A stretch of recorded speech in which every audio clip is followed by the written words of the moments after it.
إصابة كريستيانو رونالدو بفيروس كورونا. أعلن الاتحاد البرتغالي لكرة القدم عن إصابة كريستيانو رونالدو قائد الفريق بفيروس كورونا المستجد. وأصدر الاتحاد البرتغالي بيانا يؤكد فيه إيجابية عينة تحليل كريستيانو رونالدو بفيروس كورونا. وأشار البيان إلى أن النجم البرتغالي سيغيب عن مواجهة منتخب بلاده أمام السويد يوم الأربعاء المقبل في دوري أوروبا. وقال البيان أنه تم عزل رونالدو بعد التأكد من إصابته بفيروس كورونا، في حين أن نتائج تحاليل باقي أعضاء المنتخب البرتغالي جاءت سلبية.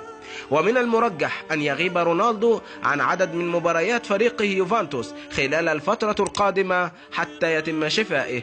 وكان رونالدو شارك مع منتخب بلاده في مباراة فرنسا الأخيرة ضمن منافسات الجولة الثالثة من دوري أوروبا. متابعينا الكرام، ما تنسوش تدعمونا بلايك للفيديو والاشتراك في القناة. دمتم على خير والسلام عليكم ورحمة الله.